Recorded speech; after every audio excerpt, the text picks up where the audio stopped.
Fala pessoal, tudo certinho? Então, galera, a gente fez uma aula sobre ligações químicas anteriormente e falamos, em um dos vídeos eu falei, nós trabalhamos mais especificamente as ligações iônicas. E dentro do conceito de ligações iônicas, a gente trabalhou um pouco alguns conceitos relativos à energia de rede ou energia reticular, o qual naquele vídeo não ficou bem explicado, a gente acabou não entrando muito nos detalhes de energia de rede ou energia reticular, então eu acabei escolhendo realizar esse vídeo, fazer esse vídeo para explicar um pouquinho melhor sobre esse conceito para vocês, inclusive explicar um pouco melhor o cálculo de energia de rede, certo? Mesmo esse vídeo sendo um pouco mais detalhado que o anterior, eu não vou entrar muito a fundo nesse conceito, porque esse conceito ele é mais estudado na disciplina de Química Inorgânica. E como essa nossa disciplina é de Química Geral, eu vou trabalhar mais os conceitos que nos ajudam a entender legal esse processo que envolve o cálculo de energia de rede, bem como os conceitos por trás de energia de rede, mas sem aprofundar demais. Beleza? Bora lá então. Galera, primeiro de tudo, quando a gente está falando de compostos iônicos, a gente tem que ter em mente que o composto iônico ele é formado por uma estrutura cristalina, né? Então, quando a gente representa lá um composto iônico qualquer, como por exemplo o do NaCl, né? O nosso sal de cozinha, a gente representa a fórmula do NaCl como sendo NaCl, na proporção de um cátion de sódio para um ânion de cloro, já que nós estamos falando de ligação iônica, são interações eletrostáticas entre cátions e ânions, então um cátion de sódio para um ânion de cloro. Então essa representação aqui, pessoal, nada mais é do que uma fórmula que a gente chama de fórmula empírica, tá? Onde a gente representa a mínima proporção entre os átomos, nesse caso são íons, né, já que estamos falando de composto iônico, que vão formar aí um composto químico, certo? Mas se a gente pegar lá um cristal de cloreto de sódio, que seja o menor cristal possível, tá? Você não vai ter um único cátion de sódio e um único ânion de cloro. Se a gente conseguisse pegar a menor proporção, o menor pedaço aí de cloreto de sódio, que a gente acaba chamando de uma célula unitária, a gente vai ver que a proporção desses cátions e ânions, na verdade, ela é de Na4Cl4, beleza? Essa célula unitária, ela tem uma razão entre 4 cátions de sódio para 4 ânions de cloro, beleza?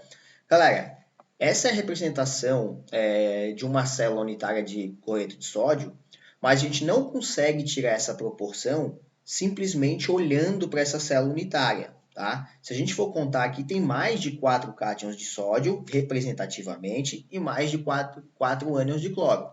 Só que, na realidade, não é bem assim que a gente analisa. Para chegar a essa proporção aqui, a gente tem que analisar em forma de 3 dimensões e tem alguns conceitos, algumas caracterizações que a gente tem que fazer ali para chegar nessa proporção. Tá?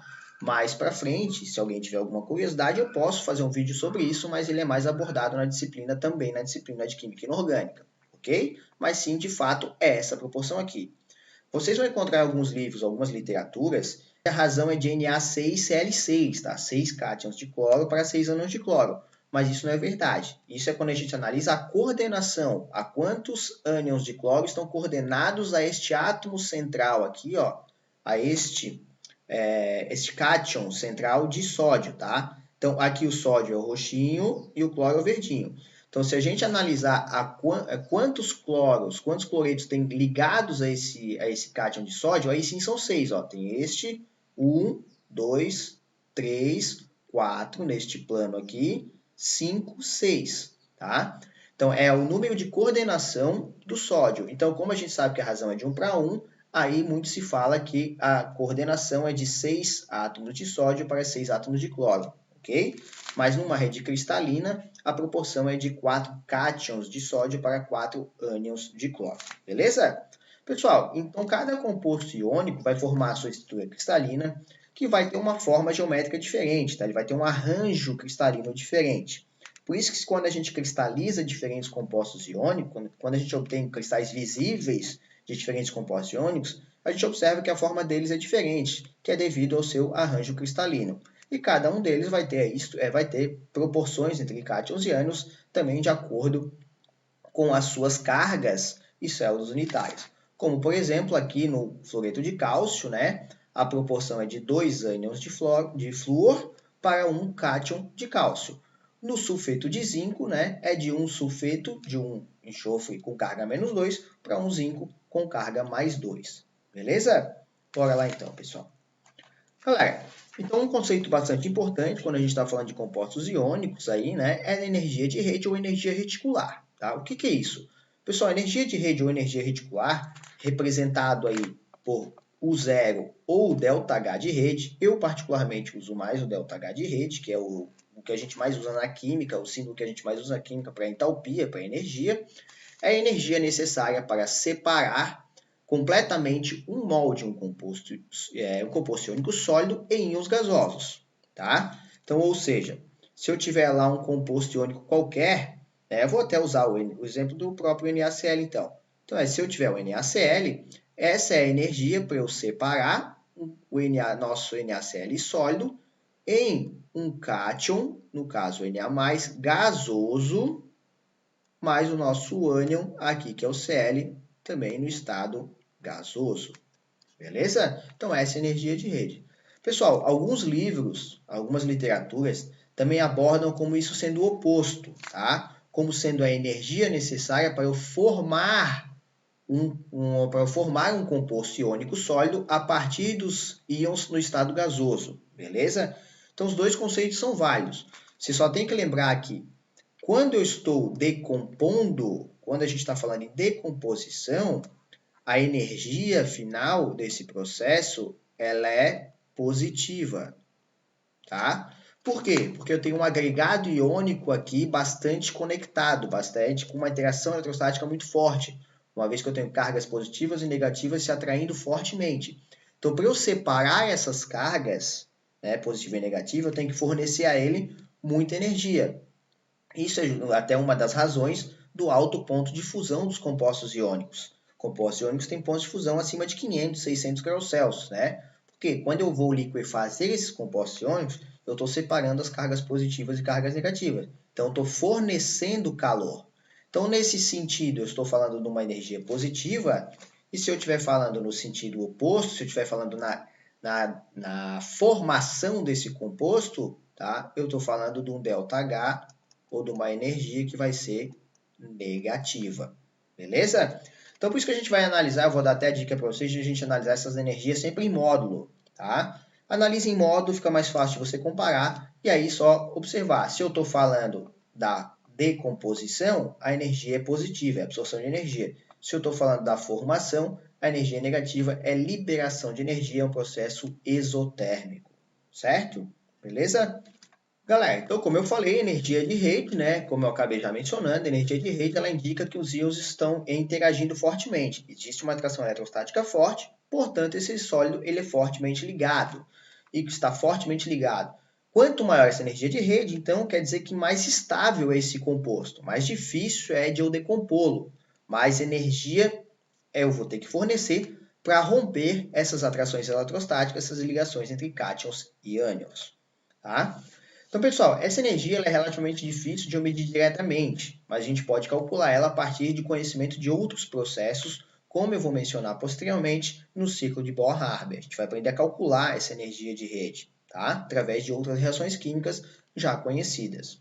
Então, a entalpia de rede ela vai depender diretamente tanto da carga, né, da carga dos cátions e ânions, e ela vai depender inversamente da distância desses íons, tá? Então, sempre que eu tenho ali um composto ou um retículo cristalino, eu tenho cargas positivas e negativas, né? Então, vou ter sempre uma carga positiva rodeada por cargas negativas e vou ter também cargas negativas rodeadas por cargas positivas. Então, quanto maior a carga dessas espécies, maior é a interação eletrostática, que o que eu estou representando as cargas, né? Então, quanto maior a carga, maior a interação eletrostática, consequentemente, mais unidos esses íons estão, maior a energia de rede, pois mais estável. Vamos sempre falar aqui em módulo, tá, galera? Energia de rede em módulo, vou trabalhar em módulo. Então, quanto maior essa energia de rede, mais estável vai ser esse composto. Consequentemente, se eu estiver falando da distância, é o inverso, né? Então, quanto menor a distância, né, quanto menor a distância interatômica, certo? Quanto menor a distância entre os íons, aqui, né, distância internuclear entre os íons, certo? Maior também vai ser a energia de rede, porque mais próximos estão esses íons, mais fortemente eles vão estar ligados. Galera, essa equação, na realidade, é uma equação simplificada. Se a gente for falar quimicamente, entrar mais a fundo, eu vou estar falando do raio iônico do íon 1, raio iônico do íon 2, e ainda essa constante ainda leva em consideração outros valores para a gente chegar nesse valor aqui de constante aqui abaixo, ok? Mas a gente não vai trabalhar, de fato, com cálculo envolvendo essa equação.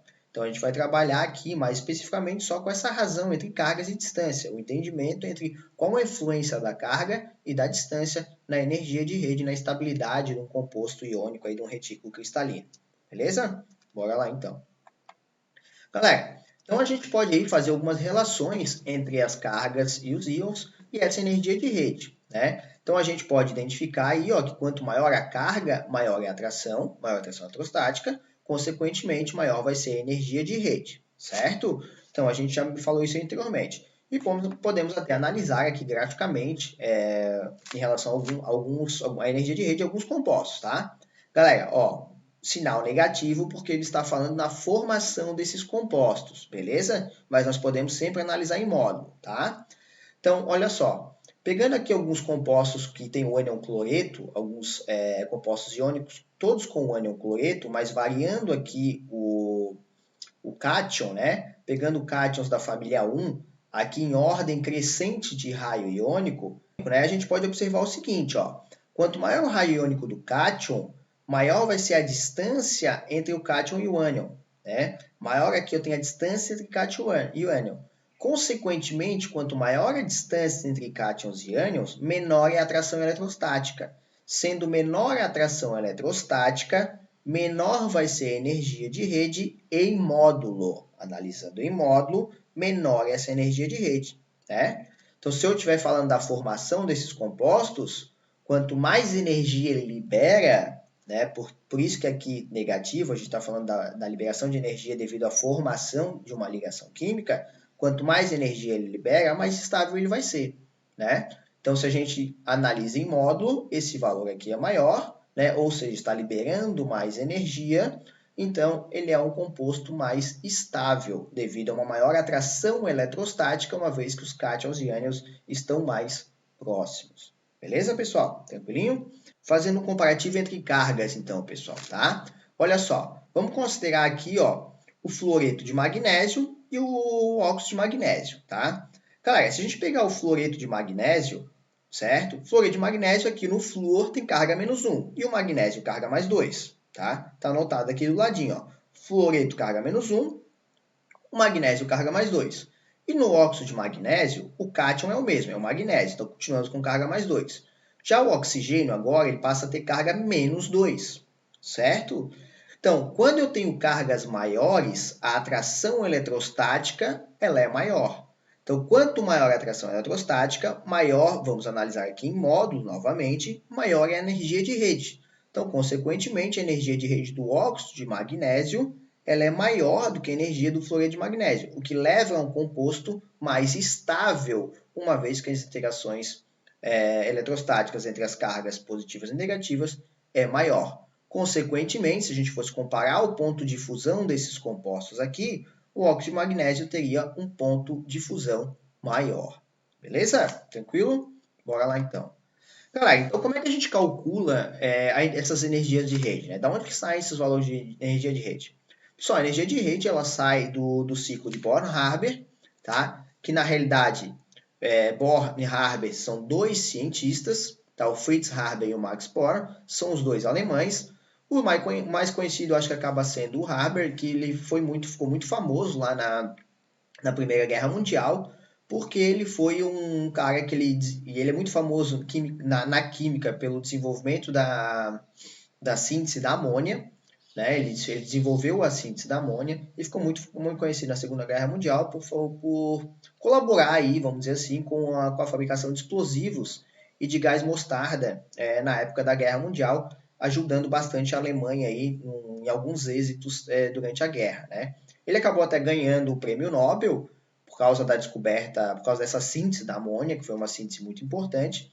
mas foi um prêmio Nobel relativamente controverso, uma vez que os seus conhecimentos aí geraram, na época, muitas mortes, né? Então foi um prêmio Nobel não muito bem aceito aí na época, beleza? Mas quimicamente falando, ele foi um grande cientista, um grande químico que levou a vários avanços da química aí, tá? Então esses dois cientistas, eles desenvolveram métodos para a gente poder calcular calcular a energia envolvida na formação do retículo cristalino.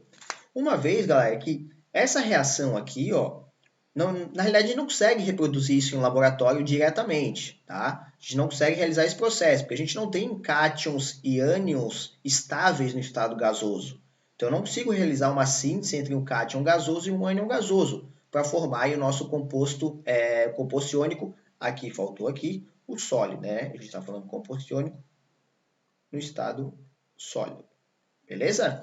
Então, a gente não consegue realizar essa reação de forma direta, tá? Então, a gente consegue realizar esse processo, determinar essa energia, através de outros processos que aí sim são possíveis de serem feitos experimentalmente e de calcular as suas energias experimentalmente. Que hoje, lógico, a maioria deles já possui energia aí tabelada, todas as energias tabeladas, mas são processos que a gente consegue fazer experimentalmente. E aí sim a gente chega nessa equação final aqui e determina a entalpia de rede, beleza? Bora lá então. Galera, então como é que a gente faz isso? Olha só, lá embaixo aqui, ó.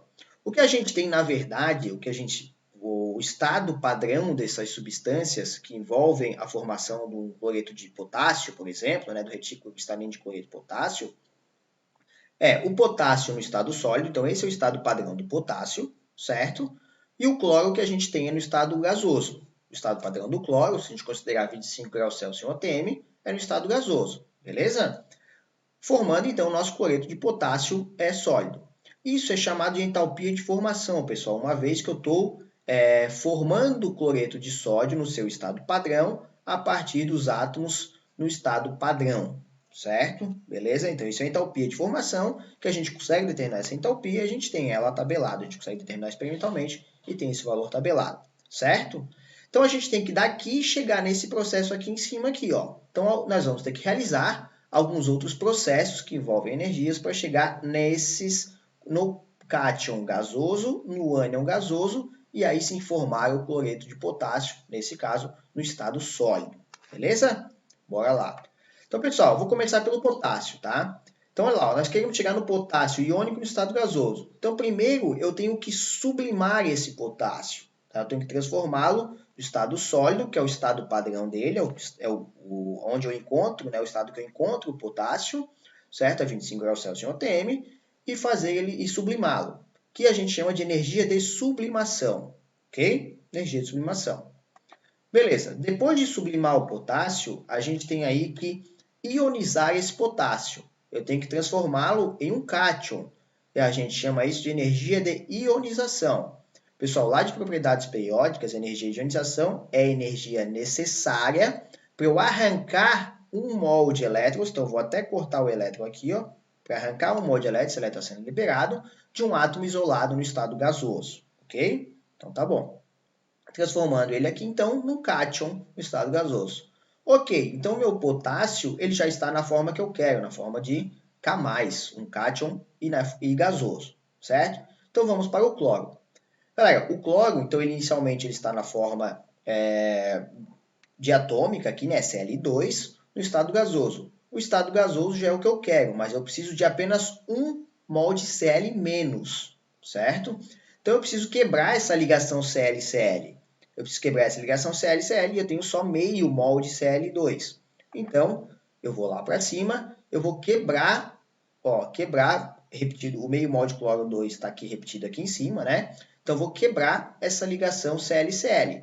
Como é meio mol de Cl2 apenas, eu tenho metade da entalpia de dissociação, que é da quebra da ligação, certo? Beleza, então transformei o cloro aqui também, transformei o cloro, ele está com um átomo de cloro só que no estado gasoso, mas ainda não é um ânion. Então, eu preciso transformá-lo em um ânion a partir de agora. Transformando em um ânion, eu tenho um ΔH, uma energia de ganho de elétron, que é a nossa afinidade eletrônica.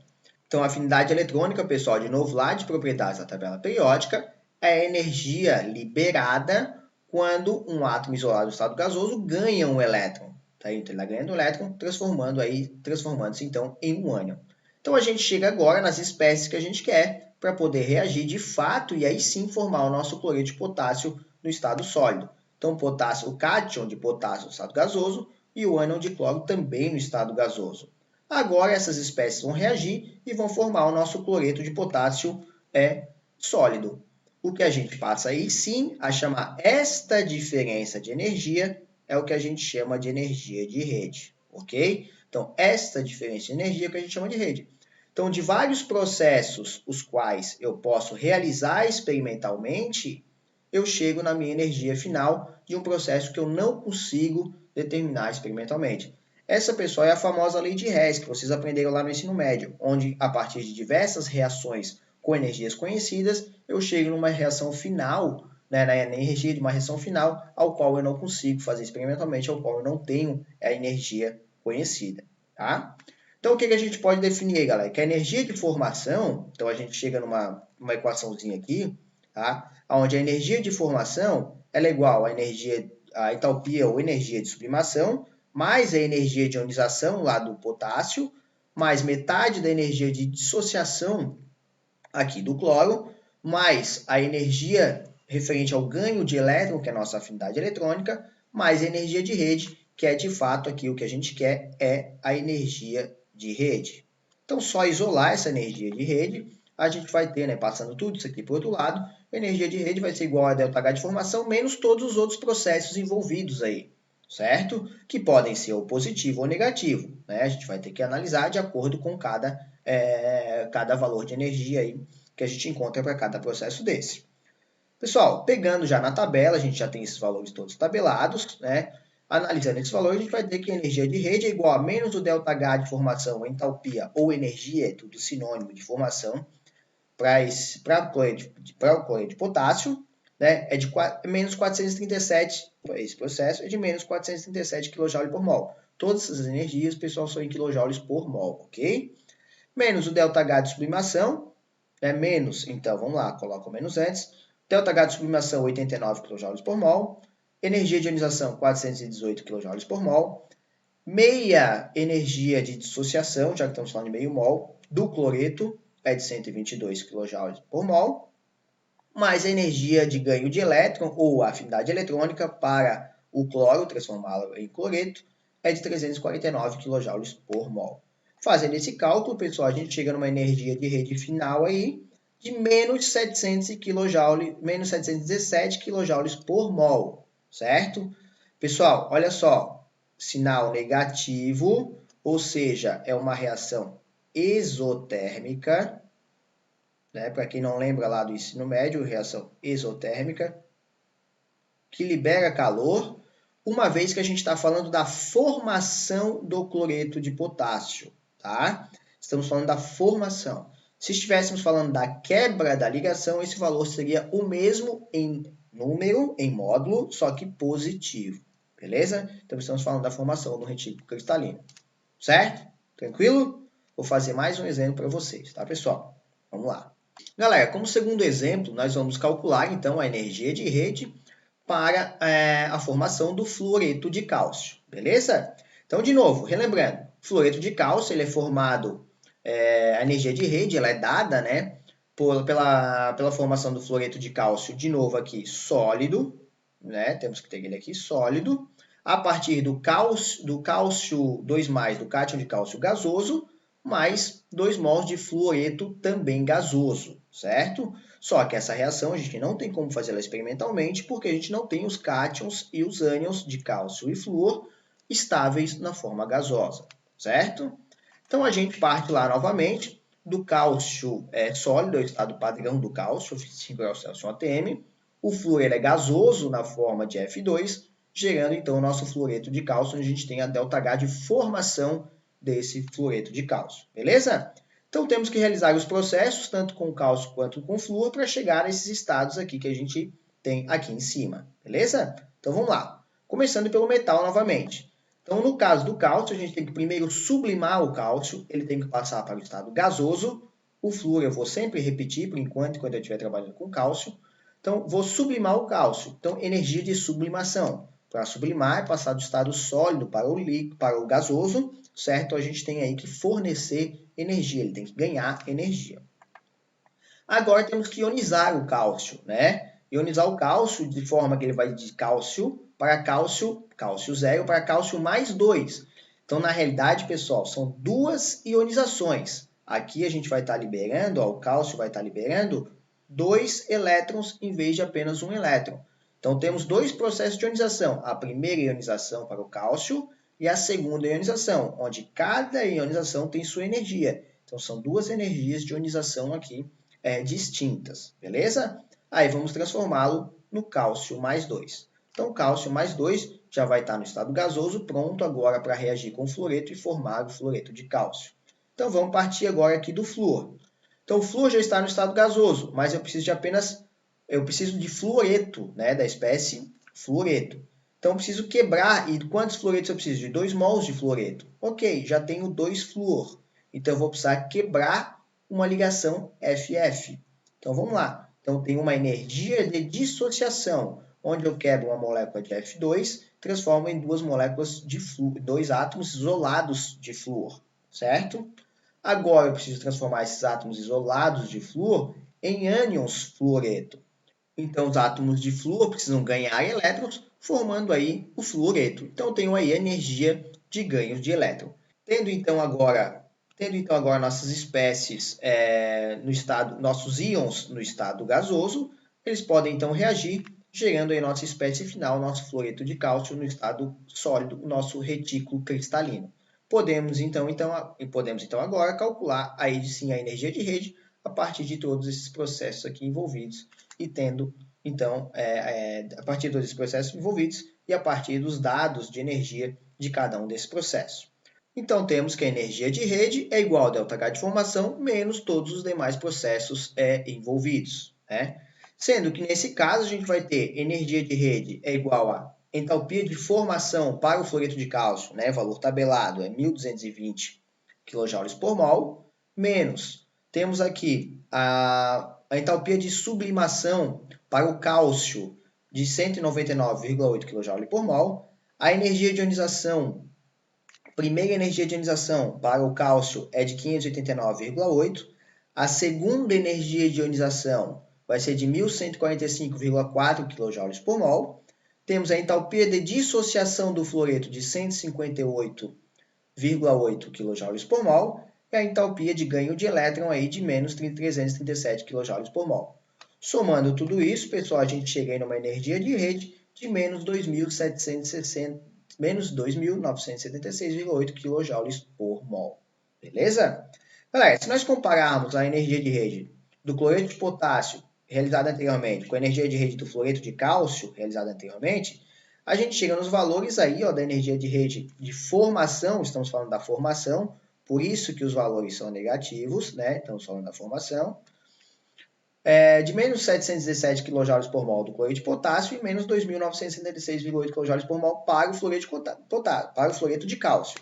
Se a gente analisar em módulo, né, analisando em módulo, a energia de rede do fluoreto de cálcio é muito maior, né? Então, em módulo, a energia de rede do fluoreto de cálcio é muito maior. Ou analisando negativamente, né, o fluoreto de cálcio libera muito mais energia ao ser formado que o cloreto de potássio. Uma vez, isso justifica a maior estabilidade do fluoreto de cálcio em relação ao cloreto de potássio.